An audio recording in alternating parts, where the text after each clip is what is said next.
దేశాంతరమునకు ప్రయాణమై తన దాసులను పిలిచి తన ఆస్తిని వారికి అప్పగించినట్లుండెను. అంటే ఇదొక ఉపమానం. హల్లెలూయా చెప్పండి అందరూ. ఇదొక ఉపమానం.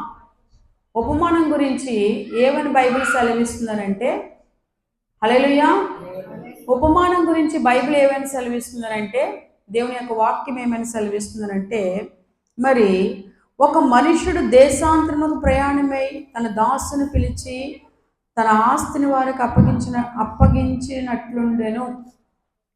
ఒక మనుషుడు ఎక్కడికి వెళ్తున్నాడు ఏంటండి? దేశాంతరం. దేశాంతరం అంటే ఎక్కడికి?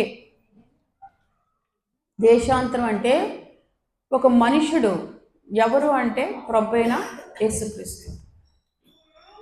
అక్కడ ఉపమానం చెప్తున్న దానికి ఒక మనుష్యుడు ఎవరండి? ప్రభువైన యేసుక్రీస్తు. యేసుక్రీస్తు వారి గురించి ఏమంటున్నారంటే, తన దాసులను పిలిచి తన ఆస్తిని వారికి అప్పగించినట్లుండెను. చూసారా? అంటే మనుషులను పిలిచి ఏం చేశారు? తన దాసులను పిలిచి ఆస్తి వరకు అప్పగించారు. ఆ యొక్క దాసులు ఎవరు? ఆ యొక్క దాసులు ఎవరండి? దేవుని యొక్క ఆయన యందు విశ్వాసం ఉంచిన దేవుని ఆత్మపూర్ణులు. వాళ్ళకి ఏం అప్పగించాడంట? ఆస్తిని అప్పగించాడు. ఆస్తి అంటే ఏంటనంటే, ఒక విధంగా చెప్పాలంటే పొలంలో ఉన్న పరికలు అవ్వచ్చు, అలాగే పొలంలో ఉన్న ఆత్మలు అవ్వచ్చు. దేవునికి స్తోత్రం. ఈ ఆస్తిని అప్పగిస్తే ఈ ఆస్తిని దేంతో పోల్చాడు? మినాల్తో పోల్చాడు. దేంతో పోల్చాడండి? మినాల్. ఈ మినాల్తో పోల్చిన దాన్ని ఏం చేశాడనంటే, ఒకరికి 5 ఏమిచ్చాడండి? తలాంతులు. హల్లెలూయా. ఒకరికి ఎన్ని తలాంతులు ఇచ్చాడు? 5. మరొకరికి ఎన్ని తలాంతులు ఇచ్చాడట? 2 తలాంతులు. మరొకరికి ఎన్ని తలాంతులు ఇచ్చారంట? 1 తలాంతు ఇచ్చాడు. చూసారా? అయితే యేసు ప్రభు వారు కూడా మనల్ని భూమి మీద తల్లి గర్భములో జన్మించిన మనకి భూమి మీద కొన్ని తలాంతులు ఇచ్చి నడిపిస్తున్నాడు. ఈ తలాంతులు ఏమిచ్చి నడిపిస్తున్నాడు అని అంటే,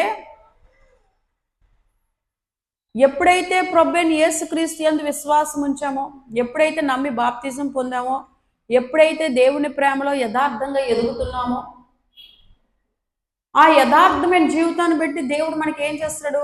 కొన్ని వరాలు ఇస్తాడు. ఆ వరాలు ఏంటనంటే ఆత్మఫలాలు అవ్వచ్చు, ఆ వరాలు ఏంటంటే అన్య భాషలు అవ్వచ్చు, ఆ వరాలు ఏంటనంటే అనేక రకమైనటువంటి వరాలు.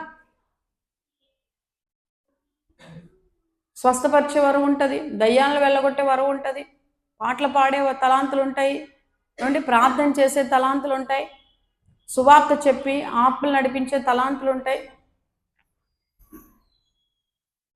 అలాగా భూమి మీద మనకి దేవుడు ఒక రక్షణ జీవితంలో కొనసాగించి మన కుటుంబాన్ని మనకు అప్పగించాడు.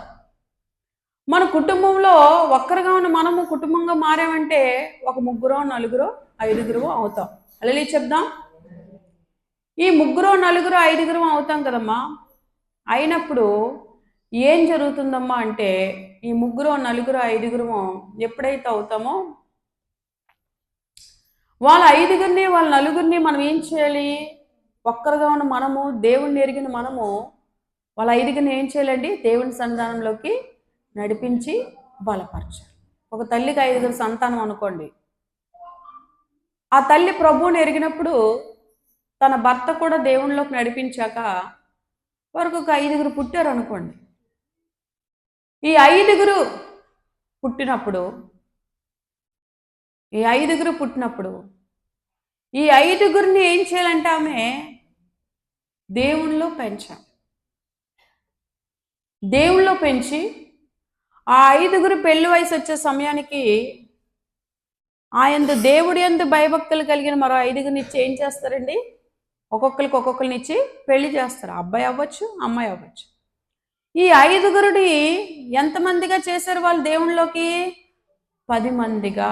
హల్లెలూయా చెప్దాం. 10 మందిగా. ఆమేన్ చెప్దాం. కనుక బైబిల్ ఏమని సెలవిస్తుందనంటే, మనకిచ్చిన 5 తలాంతుల్ని 10 మందిగా చేయుదుముగాక. గట్టిగా ఆమేన్ చెప్దాం.